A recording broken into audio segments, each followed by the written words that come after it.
What's your perfect Purge night hideout? Actually, don't tell me yet, because I might ruin it for you just like I'm about to ruin these 5. At first glance, they look as wonderful as a fragrant stew, but when you try them, you realize that they're just putting the stew in stupid. So, the first place is home. Now, before you fight me over this, I know why home looks like a cool hideout on Purge night. You have the home field advantage, and you know where everything is, and there is that one sock in case home is the place you feel safest, so it seems like the obvious choice, but it's not. If home is a cave high up in the mountains, great, you're perfectly safe. But if home is like you and me, an apartment downtown or something, like most people's homes are, you're so screwed, dude. The problem with an apartment is simply proximity. You're way too close to way too many people. In a purge, every person in your vicinity is a variable you can't control. More people, more problems. Some of those people may secretly hate you for something you did 9 months ago and try to get revenge on purge night. Maybe they don't like that you don't say hello, or maybe you say hello too much. Maybe they hate that you have a nicer car than them. Perhaps you have a worse car and they think that you're inferior. Maybe you have nicer clothes than them. There's no winning with some people, okay? Some of them are just frackin' miserable bastards who hate everything. Social convention forces them to keep all this hatred on the down low, but on Purge night, they get to let it all out. Legally. If you're close enough, they're gonna let it out on you. The worst part is that you don't need to piss off all your neighbors, you just need to piss off one. One guy is all it takes. You could be the nicest guy in the world, you could be loved by 99 out of 100 of your neighbors, but there's always that one guy. And if you're not the nicest guy in the world, the number of people who don't like you is more like 10 out of 100 instead of 1. If those people are your neighbors, they already know where you live, and if they're not, they can easily find out. If you stay home, you could have a very rough purge night. They'll break down your door, knock down your wall, smash your windows, throw Molotov cocktails into your home, and they can pour acid through the bottom of your door or pump gasoline through your taps. The really sinister ones might even befriend you ahead of time, then drop by on purge night with a simple knock. You open the door for your new friend, you get rewarded with a bullet to the face. Now, even if we assume you don't have neighbors who secretly harbor a hatred for you like the burning of 1,000 suns, what about those neighbors themselves? Is everybody like them? How many enemies do they have out there? If one of your neighbors has dangerous enemies and they come for them, you could easily get caught in the crossfire. Then there's just the straight up class targeting. We've seen this in pretty much every Purge movie. Purge night is the perfect opportunity for the government to eliminate the lower classes. The NFFA sends out hit squads to specifically target apartment buildings inhabited by social undesirables. If you happen to live in one of those, home will be a very dangerous place on Purge night. That's why home gets a 5 out of 10 on the good scale unless it's isolated and fortified. But let's say you're home and you get attacked, but you survive. Where do you go? Hospital? Oh, that's just another disaster waiting to happen. First of all, the doctors and nurses aren't there because their safety is not guaranteed. There's also no medication. Even on normal days, hospitals lock up their drugs because they don't want junkies stealing them. On Purge night, those drugs are going to be locked up even tighter. So now it's just you and a bunch of desperate wounded people trying to break into the hospital's medical stores. What are the odds that you share the medication calmly instead of fighting over it like a bunch of uncivilized frickers? And that's not even the worst case scenario. The worst case scenario for a hospital is that either your enemies or the enemies of all the other desperate wounded people track you down to the hospital and just open fire. Even if you and all your wounded friends evade your enemies and get into the hospital uncaught, regular crazy people who just want to kill something know that hospitals are full of easy targets. You're in an unfamiliar environment and you're already injured, so you can't fight back effectively. You're just a sitting duck. Hospitals get a 2 out of 10, stay away. But where do you go? The police station, local army base? Those are fortified, they're full of weapons. Sounds nice, right? Of course it doesn't. At first maybe, but when you think about it again, you realize that police stations and military bases are actually the most dangerous places you can even dream of visiting on Purge night.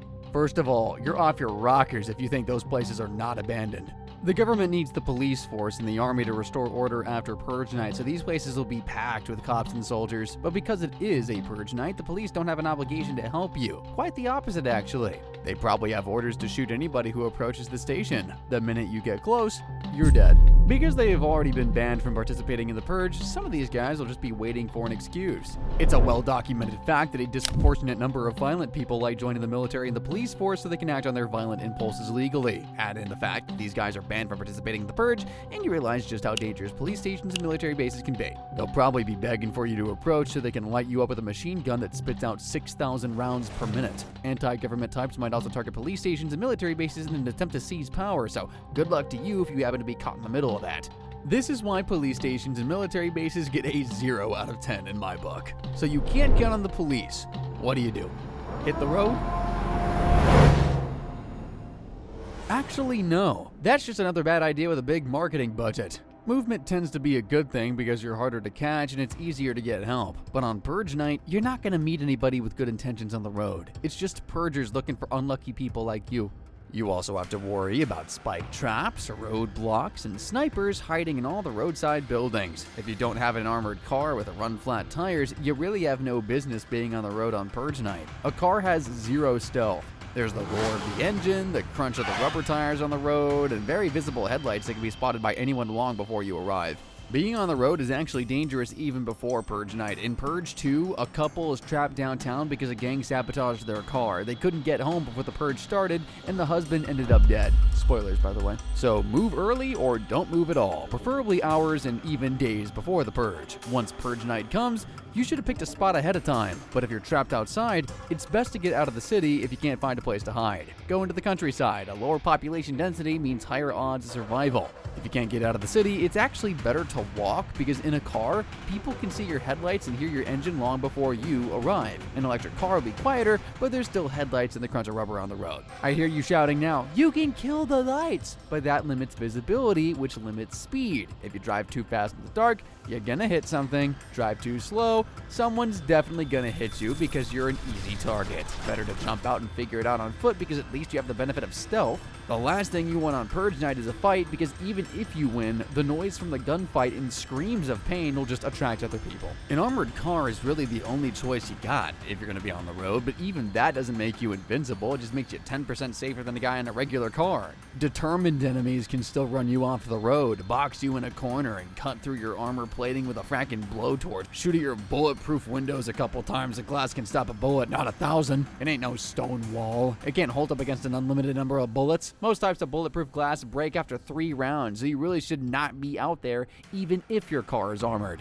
If you can afford an armored car, you can afford to leave the country or at least afford to hide out in a safer spot like a boat or something, mountain retreat even. The further away you are from other people, the better. And if you have to move, stay off the main roads, stay quiet, stay fast. You want to get to safety as quickly as possible because every minute you spend on the road is a minute in which you are exposed.